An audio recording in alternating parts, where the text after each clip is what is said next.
সূরা কাফিরুন, সূরা ফালাক, সূরা নাস একবার করে।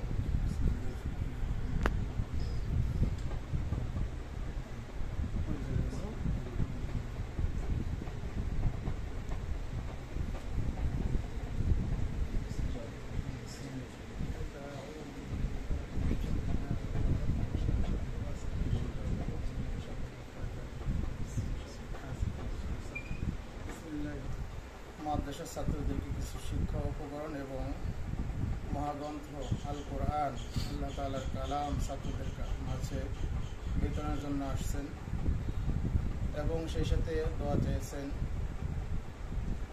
তারেক রহমানের জন্য, ওনার জন্মদিন উপলক্ষে। মূলত হচ্ছে আমাদের ইসলামে এরকম না যে জন্মদিন পালন করা, তো দোয়া করা, দোয়ার উদ্দেশ্যে আরও আসা। তো আমরা সকলেই দোয়া করব, বিশেষ করে তারেক রহমানের জন্য আল্লাহ তাআলা যেন ওনার হায়াতের মধ্যে বরকত দান করে দেন, সেই সাথে সাথে দেশ ও জাতির কল্যাণে কাজ করার তৌফিক দান করে দেন। সেই সাথে সাথে ওনার মা বেগম খালেদা জিয়া, উনি অসুস্থ, আল্লাহ তাআলা ওনাকে সুস্থতা নামক নিয়ামত দান করে দেন, দেশ ও জাতির খেদমত করার তৌফিক দান করে দেন। জিয়া পরিবার থেকে জিয়াউর রহমান সহ যত লোকজন অন্ধকার কবরস্থ হয়েছে, আল্লাহ তাআলা সকলের জন্য জান্নাতে উঁচু মাকাম দান করেন, সকলের জন্য আল্লাহ তাআলা জান্নাতের ফয়সালা করে দেন। সেই সাথে খাস করে দোয়া করা তারেক রহমানের জন্য, আল্লাহ তাআলা যেন ওনার হায়াতের মধ্যে বরকত দান করেন, দেশ ও জাতির খেদমত করার তৌফিক দান করেন। আবার সঠিকভাবে আলামিন। ربنا ظلمنا أنفسنا وإن لم تغفر لنا وترحمنا لنكونن من الخاسرين. ربنا آتنا في الدنيا حسنة وفي الآخرة حسنة وقنا عذاب النار. ربنا لا تزغ قلوبنا بعد إذ هديتنا وهب لنا من لدنك رحمة إنك أنت الوهاب. يا رب كريم. আমরা এখানে কিছু লোক ইয়া আল্লাহ বসে তোমার কালামুল্লাহ শরীফ থেকে কয়েকটা ছোট্ট ছোট্ট সূরা তেলাওয়াত করেছি, তোমার হাবিবের প্রতি কয়েক মরতবা দরুদ পেশ করে ইস্তিগফার তেলাওয়াত করা হয়েছে। ইয়া আল্লাহ এর সমস্ত ভুল ত্রুটি ক্ষমা করে দিয়ে যা সব মঞ্জুর করে থাকো। সর্বপ্রথম হুজুর সাল্লাল্লাহু আলাইহি ওয়াসাল্লামের রওজা মোবারকে পাঠিয়ে দাও। বাবা আদম হতে নিয়ে আজ পর্যন্ত যত মুসলিম মুসলিমাত অন্ধকার মাটির নিচে ঘর বেঁধেছে, প্রত্যেকের কবরের হাতে টুকু পৌঁছে দাও।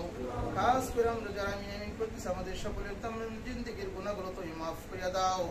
সকলকে তোমার খাস গোলাম হিসেবে কবুল করিয়ে নাও।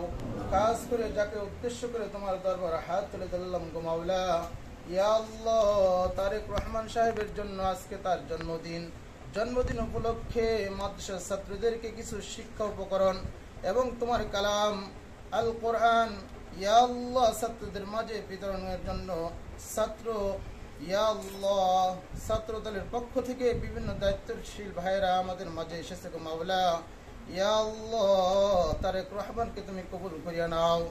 ইয়া আল্লাহ তার শরীর স্বাস্থ্য ভালো রেখে ইয়া আল্লাহ দেশ ও জাতির কল্যাণে কাজ করার জন্য তৌফিক দান করিয়া দাও।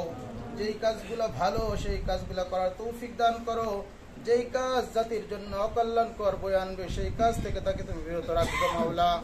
ইয়া আল্লাহ জাতির কল্যাণে জাতির ইয়া আল্লাহ উপকার হয় সেই কাজগুলো তাকে ভালোভাবে করার জন্য তৌফিক দান করে দাও। ইয়া আল্লাহ আমাদের সকলের দোয়াকে তুমি কবুল করে নাও, ছাত্র ভাইদেরকে কবুল করে নাও।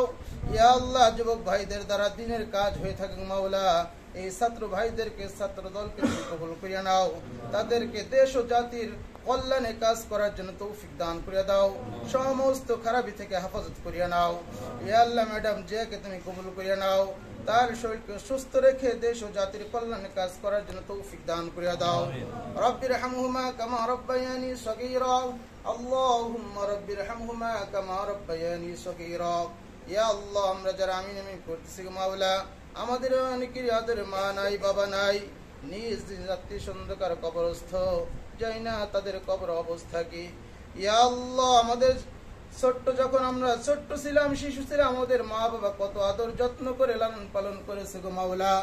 পাশের বাড়ির কেউ যদি একটা মিষ্টি আমাদের মা বাবাকে দিত, তারা না খেয়ে আমরা ছোট ছিলাম, আমাদেরকে বিকেল বেলা ডাকে ওই মিষ্টিটা দিত গো মাওলা। আমরা ছোট্ট গালে ওই মিষ্টি খাইতাম আর লাফাইতাম। মা বাবা ইয়া আল্লাহ শান্তির ঢেকুর নিত গো মাওলা, সেই মা বাবা এতিম হইয়ে কবরে শায়িত। ইয়া আল্লাহ আমাদের ওই মা বাবা সহ সকল আত্মীয় স্বজনের কবর আযাবকে তুমি মাফ করিয়া দাও, সকলের জন্য জান্নাতে উঁচু মাকাম দান করিয়া দাও, জান্নাতি বিছানার ব্যবস্থা করিয়া দাও, জান্নাতি নিয়ামত দিয়ে তাদের প্রত্যেকের কবরকে তুমি ভরপুর করিয়া দাও। খাস করে জিয়া পরিবারের যেই সমস্ত লোকজন জিয়াউর রহমান সহ যারা অন্ধকার কবরস্থ সকলকে তুমি মাফ করিয়া দাও, দুনিয়াবী সমস্ত অন্যায় অবরোধ করে ক্ষমা করে দিয়ে তাদের কবরকে জান্নাতের টুকরা হিসেবে কবুল করিয়া নাও, জান্নাতে উঁচু মাকাম দান করো। ইয়া আল্লাহ পরিশেষে আবার তোমার কাছে দরখাস্ত করি গো মাওলা, তারেক রহমানকে তুমি কবুল করিয়া নাও, দ্বীনের জন্য কবুল করো, দ্বীনি কাজ করার জন্য তৌফিক দান করো, তাল দলকে সঠিকভাবে পরিচালনা করার জন্য তৌফিক দান করিয়া দাও। আজকের এই দোয়ার মাজলিসকে তুমি কবুল করে নাও, যুবক ভাইদের কবুল করে নাও, ছাত্র দলকে তুমি কবুল করে নাও। সুবহান রাব্বিকা রাব্বিল ইজ্জাতি আম্মা ইয়াসিফুন, সালামুন আলাল মুরসালিন, ওয়ালহামদুলিল্লাহি রাব্বিল আলামিন।